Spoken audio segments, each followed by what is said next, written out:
There we go. It's supposed to automatically unmute when we come on, but that time it didn't do it. But hey, here we are.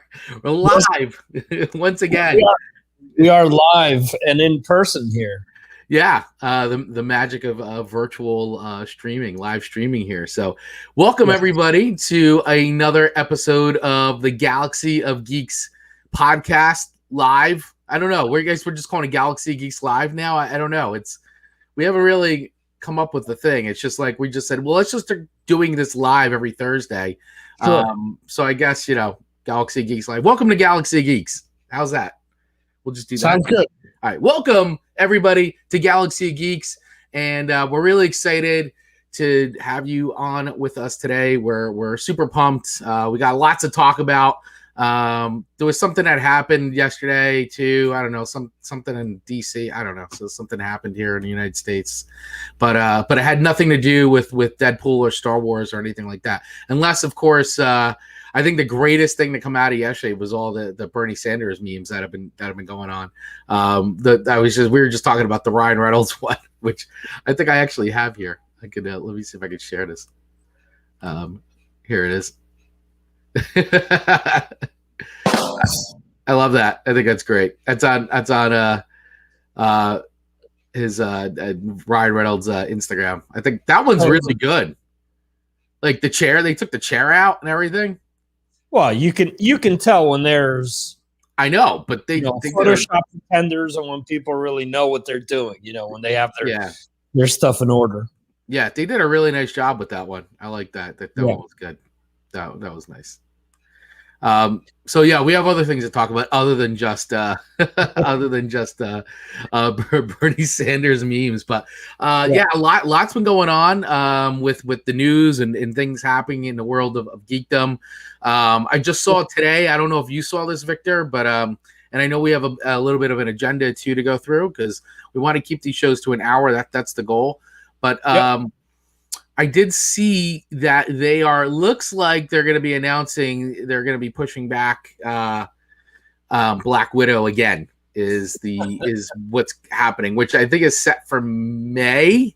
I think May is the new date. March. I think it was March. So maybe they're going to move it back to May. Yeah. So I don't know, man. This movie's like, I mean, I don't know if it's like you just follow what's been going. I mean, listen, I think Warner's has got it right. I think, you could do the theatrical release, because not everybody, some people are going to theaters, in and around. So you do the theatrical release and you drop it on streaming the same day. Right. I mean, how much more are you going to kick Black Widow, kick the can down more, with Black Widow, whatever. Kick the can. Yeah, it was originally set for, it was originally set for May 1st. 2020, and let's see. Let's see. It was supposed to be released last May, but after being pushed back to November thanks to COVID-19, it suffered yet another delay. Now it's set to arrive in theaters this May. However, with January, February, March now without a major blockbuster, there's already speculation that April and May will be next to empty out. That doesn't bode well for Marvel Studio movies, but many fans have remained optimistic that Disney Plus Premier Access release will be considered. Unfortunately, it sounds like that's a last resort for Disney. In a new piece from Variety, it said that as for Black Widow, expect the 2020 delay treatment should the theater situation not improve over the spring. It's the first 2020 film from the franchise that propelled the studio to a now fictional seeming $11 billion global gross in 2019. Another delay before last-ditch Disney Plus release is more likely to occur. Right. So, okay. This is coming from comicbookmovie.com. Right. So, it's kind of funny because I feel like Disney's been experimenting now, whether they're just going to do the full release. Like they did it with Mulan, like they just did the full release and then they charged extra to watch it, which, okay, I do understand that. I mean, the subscription is like, I think they raised it by $1 or $2 or something, or a raise is coming up. But But I mean, Mulan was $30 to rent. yeah. See, I felt like that was steep. I felt like that was really steep. And then of course HBO Max releases, just Wonder Woman because you're a subscriber and you could watch that. So it's weird, because I know, listen, these movies are an incredible investment. I mean, we all know. I mean, they spend, tens of millions of dollars, almost sometimes hundreds, millions of dollars to produce these films. And, they're not going to exactly be recouping the costs off of streaming, subscriptions, because that's money's already going into like the production of all the shows and everything they're doing and everything like that. So there's a certain amount of, I get it from both sides. Like, how do you possibly get a return on investment? In it, and is it that it gets more people to sign up for, let's just say, Disney Plus because they're going to release it? So there's a certain amount of people that, because this is the other thing I just read recently too. And then I want to go into our topics because you had a really nice agenda set, so I'll make this quick. But this is a thing that I did read, and I think it was in Variety or one of the industry columns, was that the thing that they're noticing a lot and they don't know how to combat is the flip-flopping of subscriptions, right? So, like I signed up for Disney Plus, I watched The Mandalorian. Mandalorian's done. I cancel my subscription until the next thing comes on that I want to watch. Same thing with everything else: Hulu, Netflix, all of them. I mean, I've done it. I've done it with WWE. I've turned it on. I've turned it off. CBS All Access. I had it. Watched the shows. Done. So it's I'm in that pool of people. So, I guess that's the thing. It's like, do you and you're not going to have contracts. I mean, I would not sign a contract to have like WWE for a year. I mean, I watch it, but I'm not like, I don't watch it or, I go for patches where I just don't watch it. Like, and then I'll just say, you know what? I have been, I'll turn it off for now. And then when the next event comes on, I'll leave it on for a few months. Right. Same thing with Netflix. I mean, I've had Netflix forever. So I don't know. Maybe they start doing this thing, like a bundled contract, like sign up for a year. I mean, Disney does have that lifetime thing. I'm just trying to think about this in different ways of like, how can they possibly like recoup the money? And HBO or Warner's, to me, I mean, now they're releasing everything. So like when you talk about Dune and the Suicide Squad and all these other giant tentpole films that they had scheduled for this year, like I don't know how they're making the money back. I mean, I don't know how they made any money off Wonder Woman, to be honest with you, but. Right. As you're mentioning it was the first thing that I thought of. Do the subscriptions equate what they put into these movies?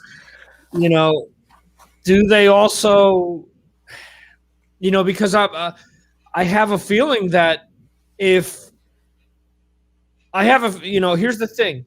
Would it make more sense to release on DVD first?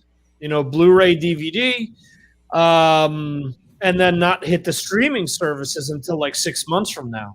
So you get people to buy it first. Like the old VHSs.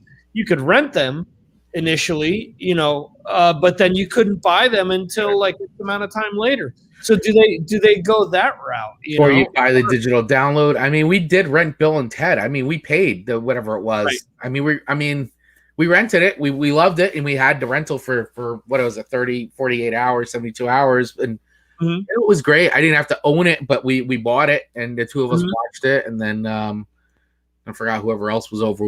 So it was like, right. I mean, maybe that's what they're gonna. Maybe you do that with a film like a Black Widow. It's like, okay, it's on in Disney, but to watch that, you have to rent that. Like, I'm not gonna.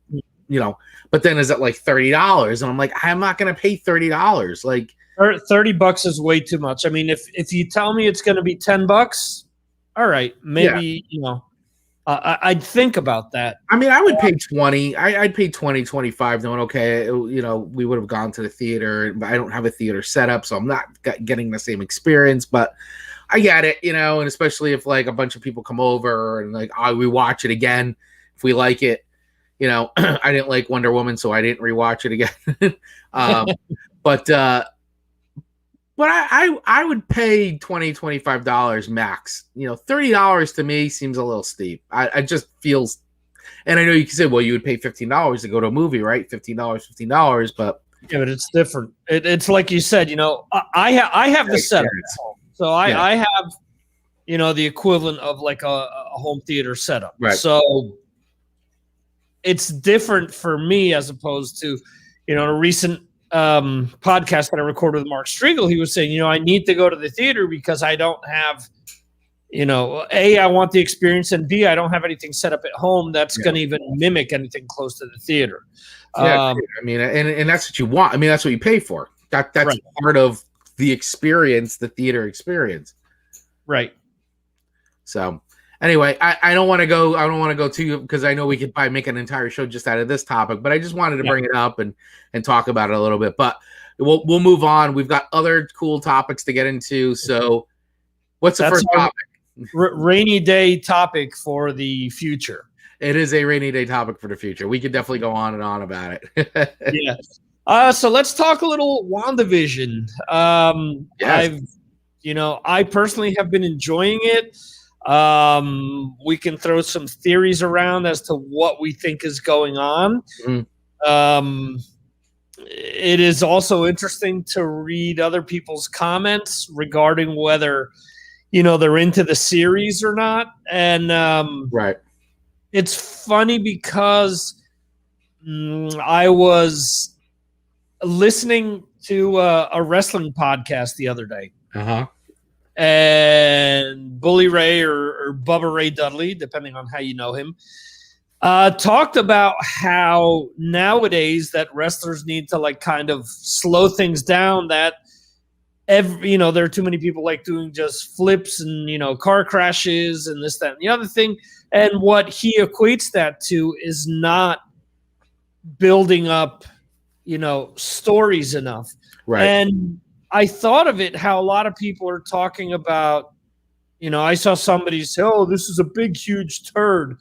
They built me up with Endgame, and now I get this. I love how you do your distressed fan, your troll fan voice. That's a good one. Well, I like that character. It's a good character. Your trolling fan voice. Well, that's kind of different to my expert voice. Right, the expert voice. Yeah. This is actually taking pieces from House of M, and you can see the little Easter eggs. You saw the Stark toaster and the Strucker watch, and come on, I don't know. I saw someone, a well-known musician who is older than us, right? Said, I've read House of M, and this has nothing to do with it. And we're gonna give away some small spoilers here. If you haven't watched, WandaVision yet, we may bring up topics just because we need to talk about this few episodes. So if we spoil anything, sorry. Be warned right now. Okay. So anyway, gotta get the prices right. I have that. Actually, no, not that. I have the and this will sound mean. This is my wife's tone for when she texts me, the losing horn, basically, from The Price is Right.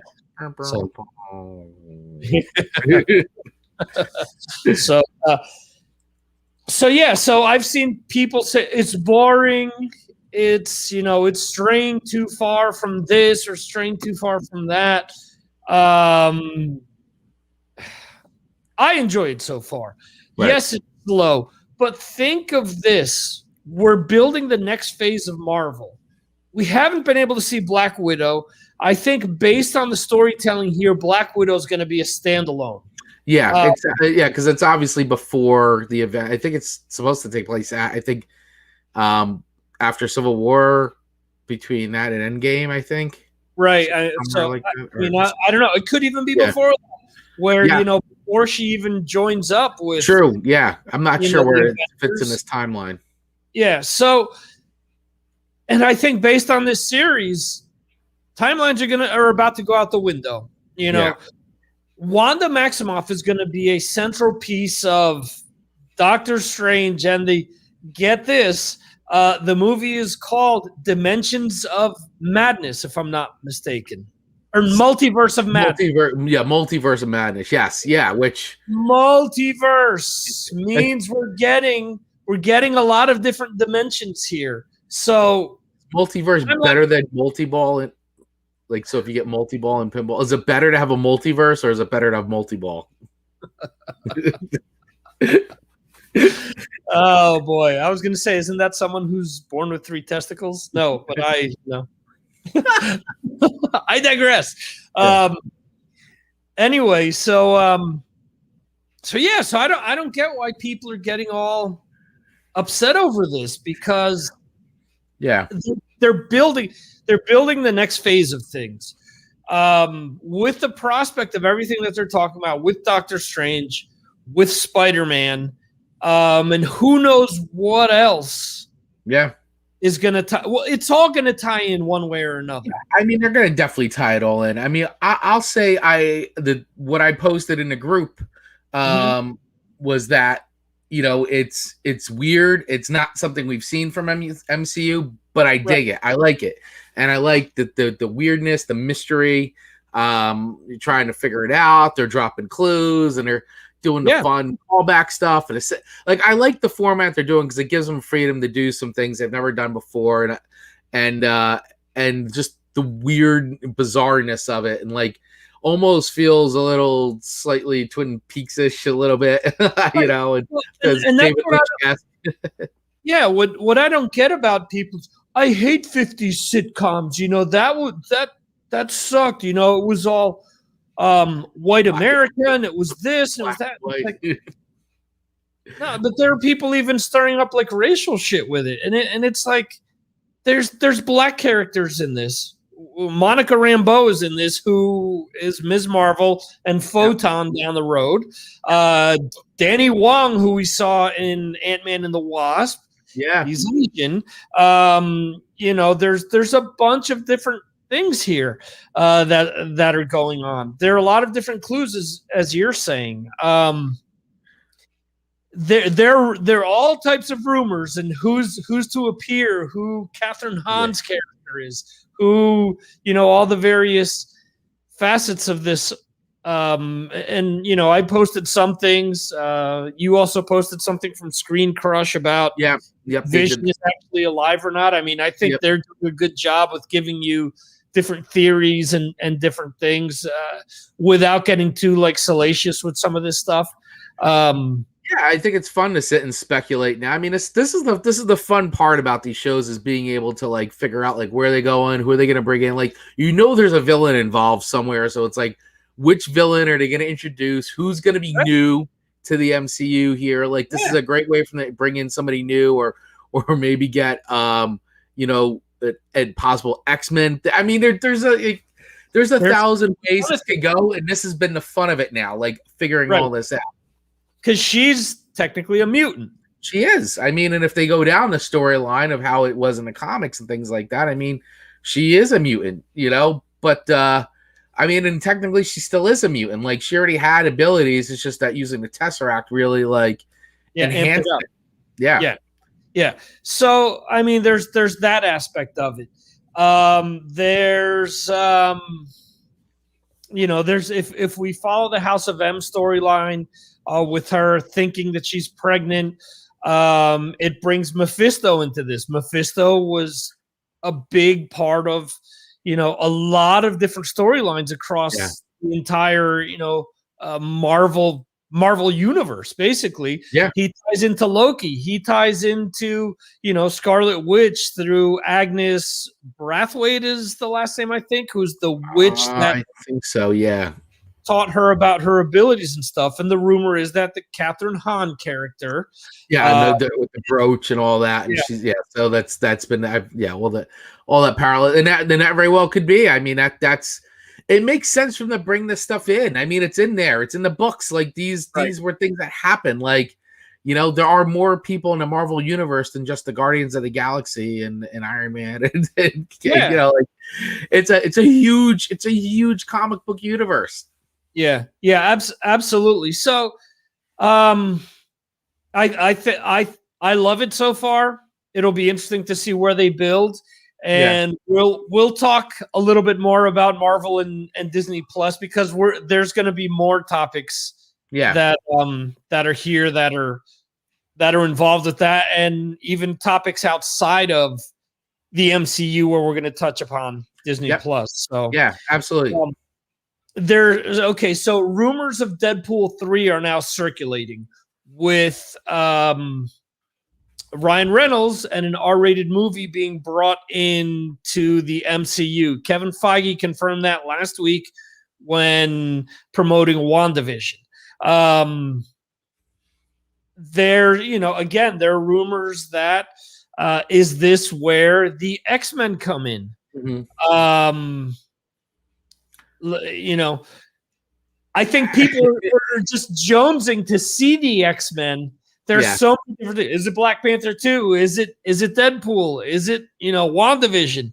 Is it something completely different, Yeah, I mean, it's we're all clamoring for it, right? Because we all want to now see the X-Men like really be done right and be brought into the MCU, which is what we've all been waiting for. And now they're under the Kevin Feige, master puppeteer of like storytelling. But, I mean, we're all excited for it. So it's like, when are they going to do it? When are they going to introduce them? What property is going to be the one that gets the introduction in? Because I think that's the way to do it, is to introduce them into one of these films, and then and how they've done it. They've done it time and time again with a lot of the movies. Except I think Guardians of the Galaxy just was its own. Like we didn't get any Guardians no, not really. They weren't introduced to any of the movies. Like they just had their own thing, and then they started like merging them and all that. But I mean, the X-Men are definitely a well-known enough like property and characters where they don't need to be introduced. However, I got a feeling they're gonna do it that way so they can start bringing them into a storyline. That's just how I feel, especially with everything going on. Rather than wait to get to a point of making this big X-Men movie, like they could start inserting them into storylines now and then work their way up to like the big X-Men film. Yeah, I wonder if they introduce them similar to Spider-Man though, where it's like, okay, you guys all know who Spider-Man is, right? Could they do something similar in X-Men? Where maybe it is Deadpool, where he shows up and maybe the Avengers don't like his brand of being a superhero, and then they do something, or they put a front up against him, and he says, okay, well, fine, but I have my friends too, and then it's all hands on deck. It's something like Civil War, where all of a sudden we see Colossus and Teenage Negasonic. Teenage Warhead. Yeah, there is Teenage Warhead. Yeah, there you go. We see Wolverine all of a sudden. We see Cyclops. We see, we'll probably get like, a lot of the main characters that even if they're not kept together with the group or that will be featured in other movies. Yeah. Because, once Wolverine is introduced, he's going to be in 1,000 different properties. That, there will be others that will be pulled and pushed. And that's kind of the beauty of what Marvel can do with this, as opposed to, as you said, just sticking to, just 3 characters, basically, Yeah. I mean, and maybe Multiverse of Madness is a place, considering it's Multiverse of Madness. So, are the X-Men going to be introduced via multiverse? And that's the way to bring them into the MCU, rather than just saying, hey, they're here. They've always been here, or, multiverse play seems to be one of the best ways to do it.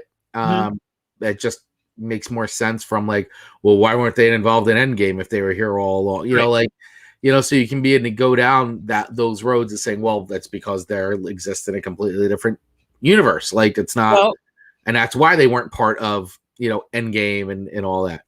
Okay. but here's another way that they actually can make it fit into this universe. What's the Disney Plus series? I think it's called 616, or I could be getting the series mixed up. But there's going to be a series where is that the Legends? No, Legends is them kind of introducing characters. Oh, it's the 616. Okay. Yeah. So there's going to be a Disney Plus series where it's going to be superheroes that weren't like in the first Avengers movie and what they were doing while that was taking place. So we could potentially see, what Spider-Man was doing while, New York was under attack, what the X-Men were doing, maybe it was something covert, or maybe it was something that just wasn't being focused on at the time, but they were there all the time, Maybe they were fighting Thanos's forces like in upstate New York, but we kind of, we didn't know because the story was focusing on, the Avengers and the Guardians. So the 616 is Marvel 616 explores Marvel's rich legacy of pioneering characters, creators, and storytelling to reflect the world outside your window. Each documentary, helmed by a unique filmmaker, showcases the intersections of storytelling, pop culture, and fandom within the Marvel Universe. Episodes in this anthology series will cover topics including Marvel's world-spanning artists, the trailblazing of women of comics, discovering the forgotten characters of Marvel, and more. So I don't think that this is the thing that you're talking about. So I'm getting the series mixed up. Yeah, but I know there's the What If series coming, but that's What If. Like that's different. Yeah. Although the 616 show looks pretty cool. I don't know if this is out now. Oh, it is out now. Yeah. I'll have to start watching it. I'm mixing it up with something else. Yeah. I'll have to find it, but that's what they described, if I'm not mistaken. So I mean, that's a plausible like loophole to say, hey, we were here, you guys just weren't paying attention. Yeah, or who knows? Maybe they can take the they can finagle the storyline where Professor X did end up in space for some time with Scott Summers' father, with Corsair. So it could also be a thing where they say, hey, X-Men were in space all this time and we didn't know. And, we were off on other planets doing this or doing that. I don't know. It'll be interesting to see how it unfolds. How about that? It'll be interesting to see how it unfolds. Agreed. And I'd be interested to see what happens with Deadpool 3 being under the Disney helm of things. And are we going to get the PG-13 version of Deadpool? Or to go along with the R? Right. Or we're just going to get a PG-13. Like, it's just not. Feige's confirmed it's R. It's R. Okay. So, but I wonder if we'll get so then maybe they do it again, or they do an R and a PG-13 version. Could be. I mean, imagine there being a PG-13 version for, say, Disney Plus, and then whatever, whatever they pretend to do with R-rated. We talked about it last time. The Disney touchstone equivalent. If they decide to do that part for Disney Plus, and then give us Disney After Dark. After dark, so we'll see. Because I mean, there's so many potential things that could go down there. Deadpool and Punisher, or there's a bunch of things that I think people would be clamoring to see. Deadpool, Wolverine. Everyone wants to see. Yeah, absolutely. They'll be shoehorning Wolverine into everything. Speaking of which, yes. So there's a site called Giant Freaking Robot who has reported two different rumors. Okay. One says that Michael Fassbender will join the MCU as Doctor Doom. Would you want to see him as Doctor Doom, or do you want Marvel to bring him in as Magneto? I don't know. I think he could. Listen, you've got is it Josh Brolin's played Cable and Thanos. Yeah, Cable and Thanos. So why couldn't he play both? And Dr. Doom's in a freaking helmet the whole time. And a mask. Yeah. So you're well. That was the first thing I thought of. What are you going to do? Like have him show up for like the first 10 minutes without a mask? Maybe. Maybe. But I still think it's fine. Right. I think it's fine. Once or maybe it's just already established he's just in the helmet already. Like, do we need the freaking origin story again? No. Like, can we just jump into? Can we just jump into Fantastic Four like adventures? Like, I'm not like. Can we just do it? Like how they been doing Spider-Man? Do we need to see Spider-Man get his powers? No, let's just get Spider-Man adventures. We got it. Do we need to see Bruce Wayne's parents get murdered again for the 1,000th time? Do we need to see Clark fall from Krypton? Like, come on, like let's just go. Like, let's just tell these stories. Yeah, it's almost like we're watching, Kenny on South Park here at this point with, my God, they killed Bruce Wayne's parents. You know? You've already tried to do, and I know as of an MCU, but we've gotten Fantastic Four films like 2 different times, and we've done the origin story 2 different, like just enough. Can we just get into like they're just fantastic? Like, let's just go. Yeah, I agree. Dr. Doom's a villain. He's mysterious, and we'll get filled. Like, who cares? Like, let's just go into these adventures already. And outside of that, if there are any gamers out there, and if you play Fortnite, Dr. Doom was a major character in the game 2 months ago, 3 months ago. So they're already introducing him to a lot of younger people that are playing this game. Yeah. So do we really need to, again, as you're saying, jump on into this one more time? Really, at this point, I would just put these movies out, and because you have Disney Plus, like, do the origin stories and animation or whatever. Yeah. Like, come on. Like, I agree. Like, do it that way. And let's just get to telling these stories. Yep, I agree. The other rumor that they're reporting, and they're saying that it's via Daniel Richtman on his Patreon. Okay. That Chris Evans, who I talked about last week, coming back to the MCU. Yep. Apparently, he's rumoring that Chris Evans will come back because they will do a movie where Captain America fights Wolverine. Okay. Listen, I think Chris Evans coming back is inevitable. Just the same way it's going to be Robert Downey Jr. coming back is inevitable because money is money, and Disney's got lots of it. They just print it at this point. May have Mickey's face on it, but it's money. It's only good. It's only good inside the park. Right. But at this point, it's like so much has changed in filmmaking and TV and stuff now that it's just like, why wouldn't you? Like, I get it. Like, okay, you want to explore the things, but I think so much has changed in the system and the way things are being made and what's TV and what's a film, not to say stuff, but it's so, this whole, like, why I want to be in movies. I don't want to be on TV. Like, like we're watching, 2 of the major actors from the MCU on a small screen right now. Like, it's, and we're going to be seeing more, way more. There's more coming. So I think this whole thing of screens and all that is just nonsense. And so I would take the money, man. Just do it. Just be Captain America forever. Be Steve Rogers forever. Like, you could still do other things. And honestly, like, is it really that bad? Right.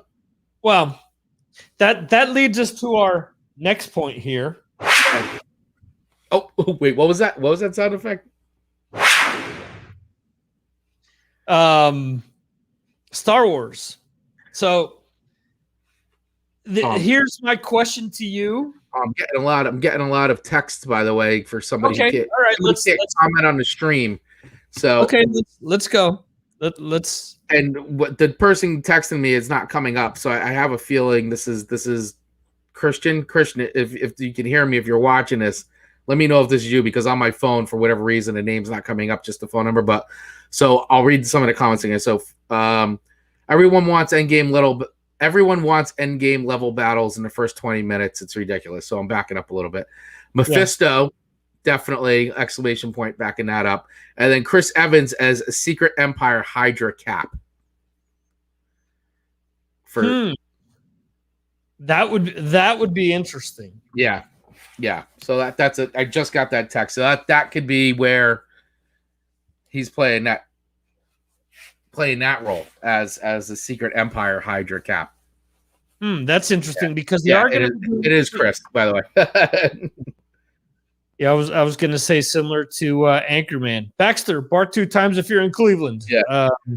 I got this weird thing on my phone now where like everybody's names have like just disappeared on my phone. So it's like I just get these numbers and then I have to go, I'm sorry, but who is this? Because I can't remember anybody's numbers. Well, in the chat here on StreamYard, it just says Facebook user. So yeah, it stinks, and I guess it's blocking some people. But anyway, so Christian, I do have your comments. So if you want to keep them coming, keep texting me. I got my phone open. Cool. So my next topic of conversation here, which leads into what you just mentioned. Oscar Isaac they've been talking about, and I don't know if it's confirmed or not, but supposedly he's going to be playing Moonknight. Is that correct? I believe that's correct. I am looking at that now to make sure that's. So let's rewind. Okay. I remember Oscar Isaac being asked if he would do a Poe Dameron series on Disney Plus to kind of flesh out the character more. And his response was something to the effect of, I'm not doing a streaming series. And I don't know if that was because of now we're starting to hear that some of the actors didn't like, their character development through the episodes 7, 8, and 9. Could it be that, Oscar Isaac was just saying, show me the money. And, when Disney popped up the right amount of money, he's now agreeing to do the series. I mean, according to this on Cinema Blend, and I'm getting text from Christian as well, is that he is confirmed, is legit entering the MCU. Okay, wait. What is And I'm getting Chris is texting me saying it is confirmed, and Ethan Hawke is confirmed as the villain. Okay, so repeat that one. Repeat what you just said. Christian said. Christian said it is confirmed that. You heard it here first. Christian has said it is confirmed. That sounds like a really like explosive fart. Oh wow, yeah, that's interesting because there you go. that sounds like Mjolnir being like when they're getting struck by lightning. There you go. So yeah, okay. So my question to you now, with Oscar Isaac pretty much talking trash back then when episode 9 was released. Now that I'm, talking about this, I'm talking trash and I forget John Boyega. Okay, I forgot his name for a second.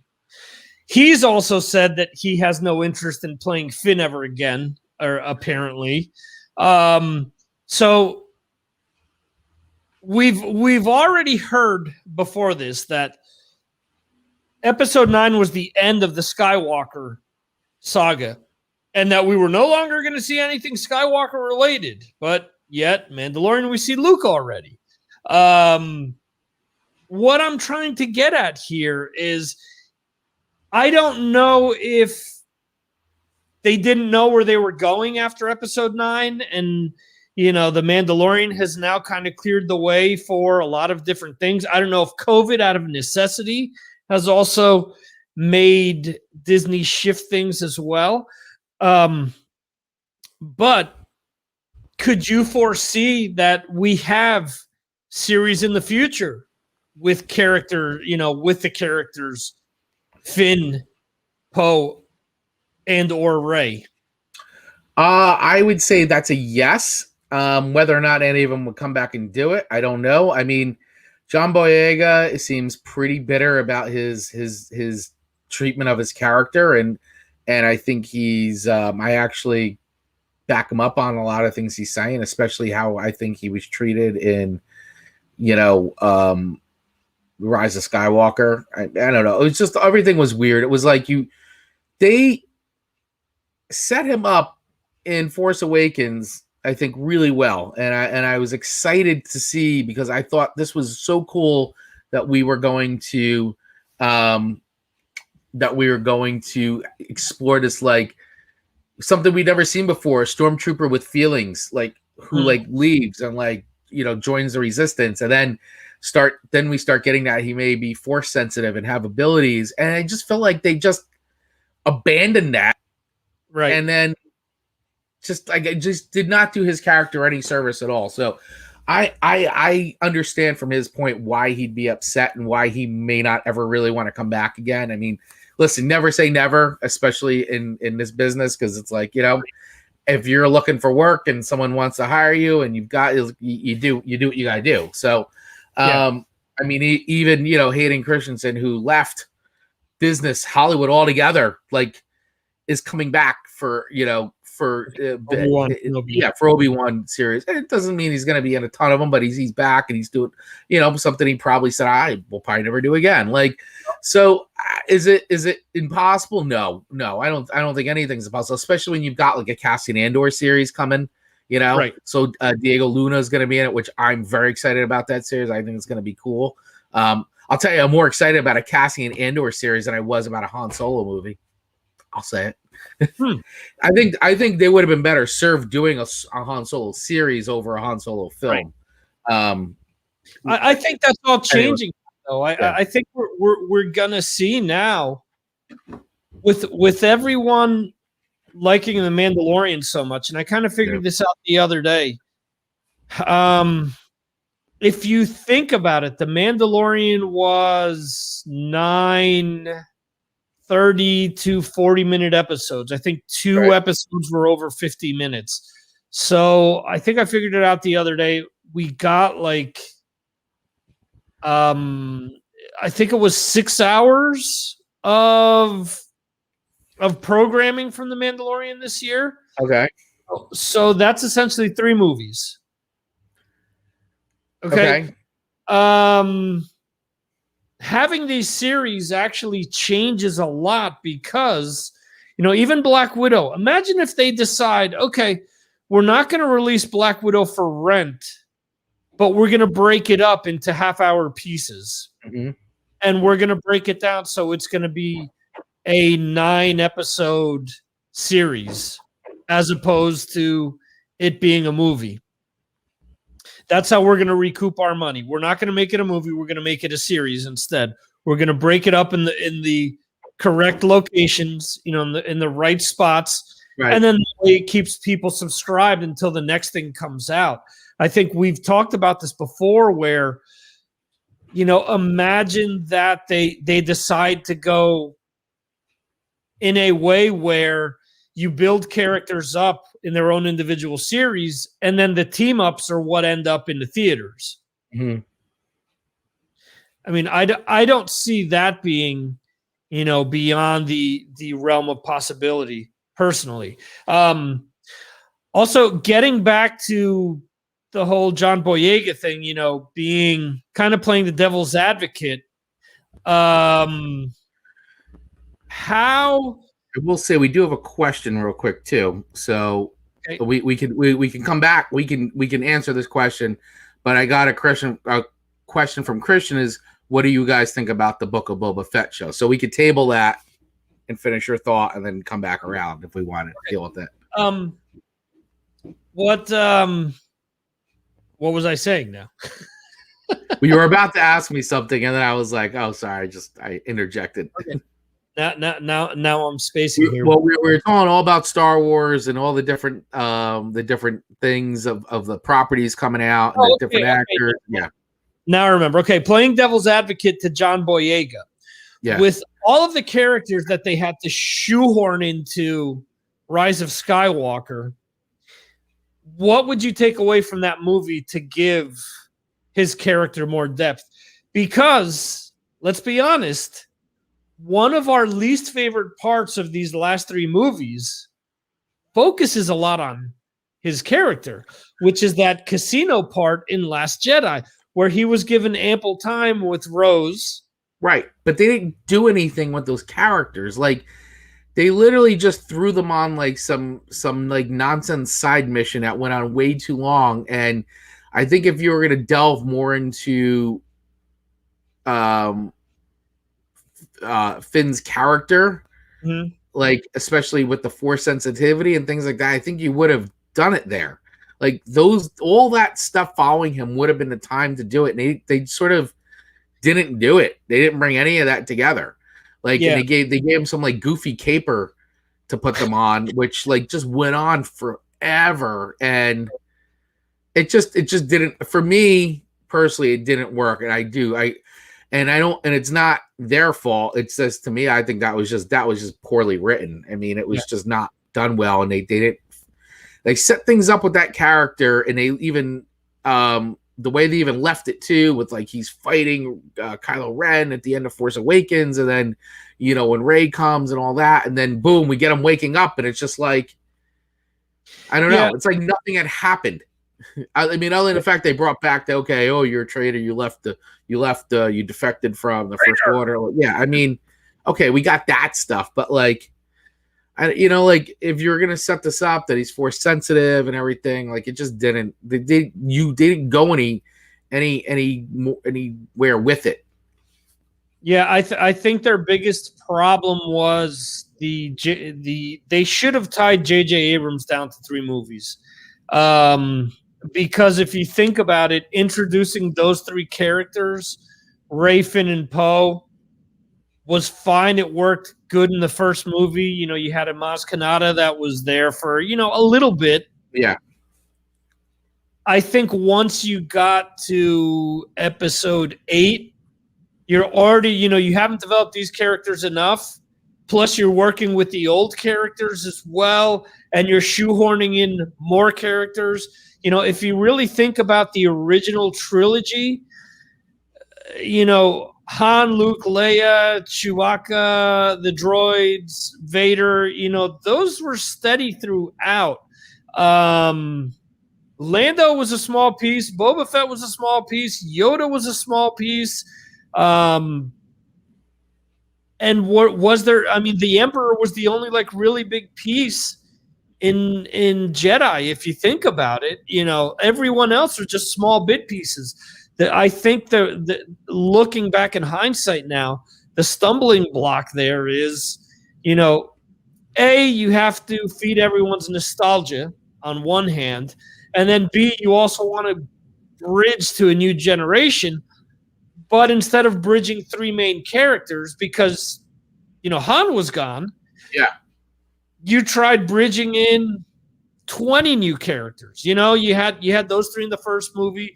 Then in the second movie, you have Rose, you have her sister, you have Benicio del Toro, you have, you have a bunch of other people. Captain Phasma. If anyone should be pissed, it should be damn it, I forget her name from Game of Thrones. Gwendolyn. Yeah. What did they do with Phasma? They didn't do shit. They built up this big badass to just have her just kind of thrown away in the second movie. It just. Yeah, it didn't. It's just they made a lot of I don't know, just questionable things. I mean, and I agree. Christian just texted me. He goes, I love the sequels, but they did Finn dirty, and that's why it's like I could just see that this is why he doesn't want to come back. But once again, money is a powerful motivator. And if you say, let's say they tell him, okay, but you're going to be working with Dave Filoni and Jon Favreau, would you do it? Hell yeah. But this is me. This is me. So I'm not him. I'm not John Boyega. So I don't know how upset he is about this. But So keep going. I'm sorry. We're gonna keep looping back. I know. What was the other question that you'd asked that Christian had brought up? Oh, what do we think about the Boba Fett show? The upcoming Boba Fett show. Yeah, he goes. He was the Boba Fett of the new trilogy. Yes. Oh no, she was. Sorry, she was the Boba Fett of the new trilogy. Coolest looking character, but had zero anything. Yeah. Oh no. So yeah, what do we think about the Book of Boba Fett show coming up? I like it. Yeah. I mean, I think it's going to be interesting. Because they can go in a lot of different directions. Do we get a bounty hunters movie the way that we always thought we were going to get, with like Bosk and ID88 and does Cad Bane come back? Does Cad Bane come back? Because if Filoni's going to be involved in this, we're going to be bringing in other people. Could we see Dengar? There's so many different possibilities here. Because I mean, is it going to be a tale of revenge where he goes out and goes after all the people that left him for dead? Well, I mean, he just took over a part of the Hut syndicate there, which Bib. I guess Bib Fortuna's been running the show for 5 years, I guess, which I'm like, all right. I didn't really consider Bib Fortuna to be, but the crime mastermind type, but whatever. I mean, okay, fine, but we see how easily that was dispatched. So, which was great. I love that. But I do think that Boba Fett. I think that there's a lot of things that can happen. I don't know how much revenge he's going to get on people. It depends. Obviously, if he wants to run a crime syndicate, it's going to be all about getting involved, making money, doing his thing. Or maybe it's the opposite. Maybe he wants to run like some secret shit where he's like, secret crap where he's a vigilante, and he's realized all this time that he's been out there, in the desert, that he's, he hates the Empire for, what they ultimately did to his father. Even though it was the Jedi, but, Jedi.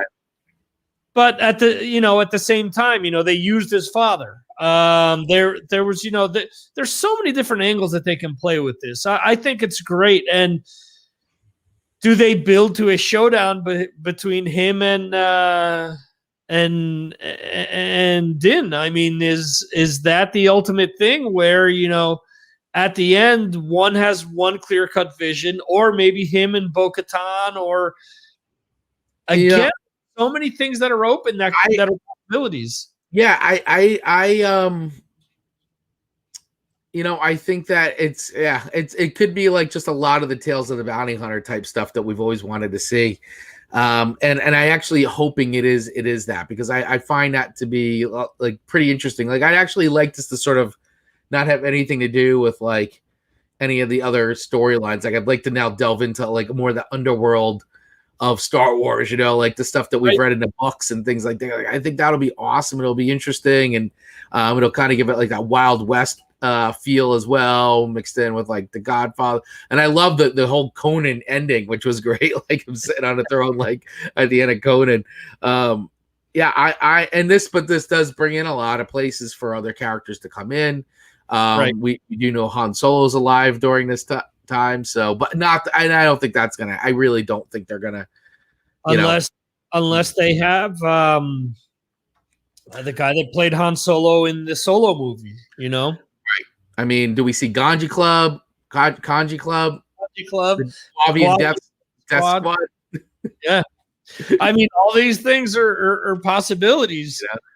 Yeah. Does Salacious Crumb come back? No, Salacious Crumb died on the barge. He can't come back. He's not coming back. Well, I mean, John was a little like that. But he was blowing up though.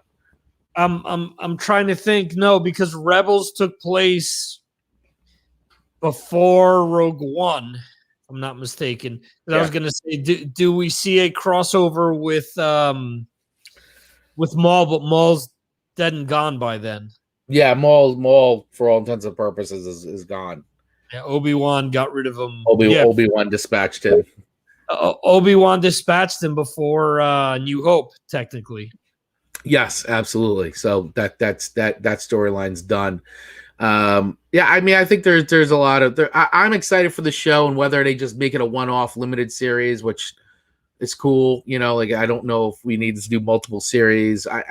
Depends how they set it up. I like that Robert Rodriguez is involved because I thought he did it great. He's a huge Star Wars guy, definitely a Boba Fett fan. I think that Favreau and Filoni have got it down. Yeah. Trusting the two of these guys, and they are doing the thing that you and I have talked about for years, right? Bring in these other different directors who have visions. I believe at some point, if you go back and listen to the old episodes of the show that we used to do, I think we talked about like having guys like Robert Rodriguez involved, and I forgot, we threw out a ton of different names and saying, man, these would all be great directors to get involved in Star Wars, and they're doing it. Like they're doing it through the shows. And then, we're starting to see now some of them come on to do the movies, be attached to the movies. Taika Waititi, I think his Star Wars movie is probably going to be amazing.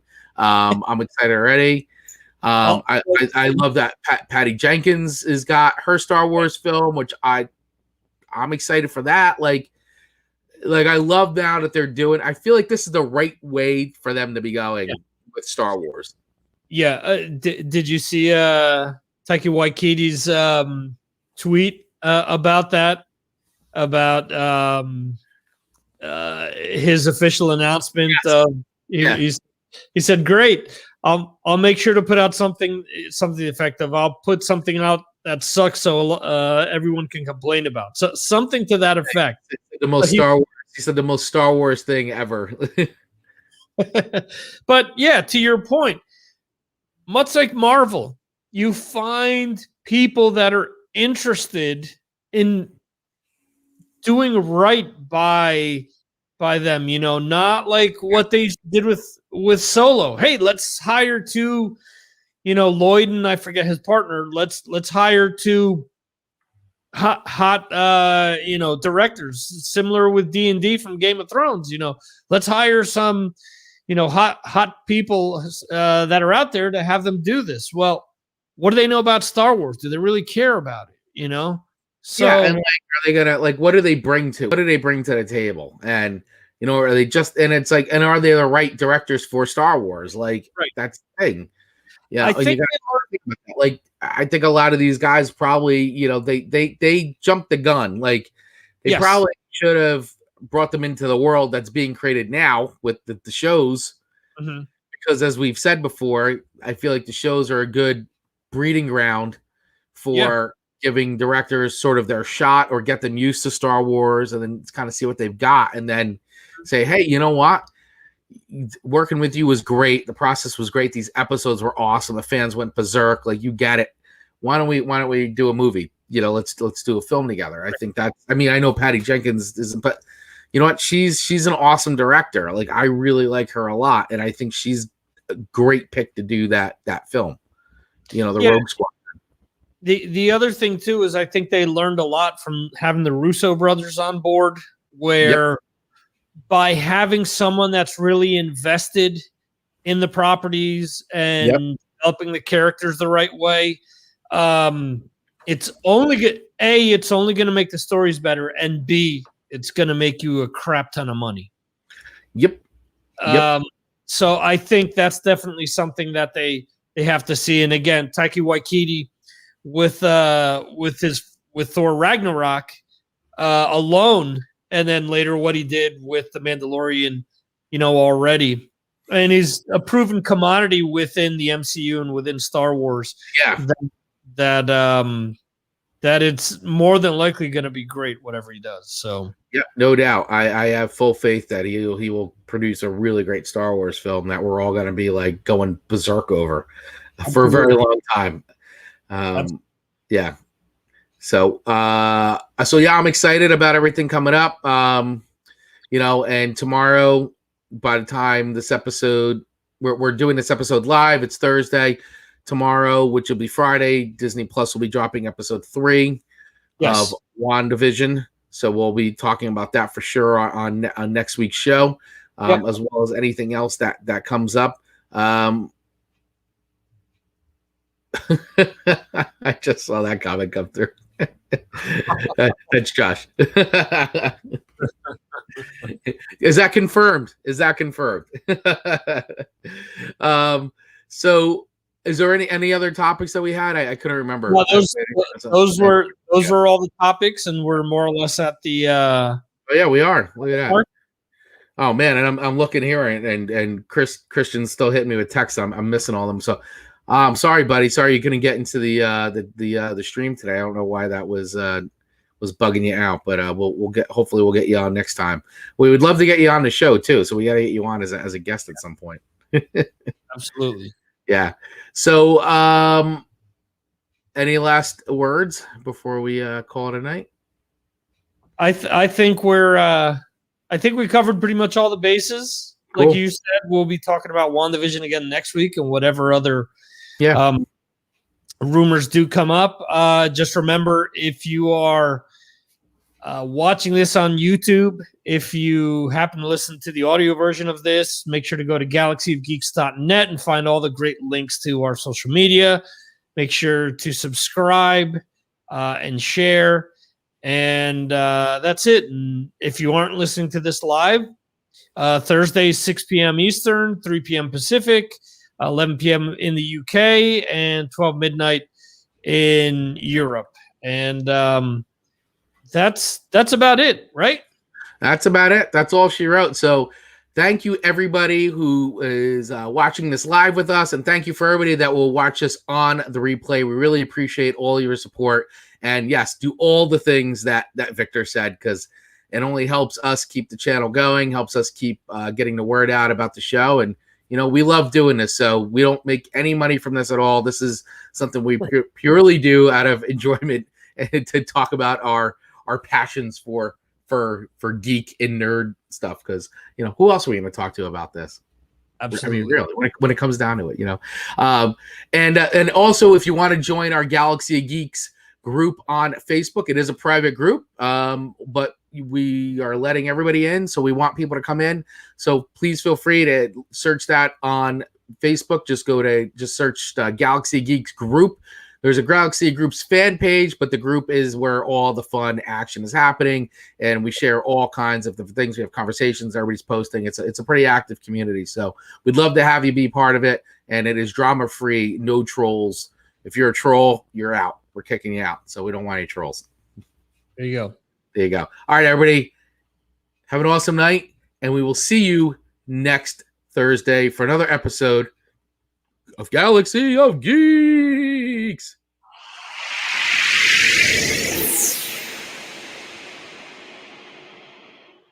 That was pretty good.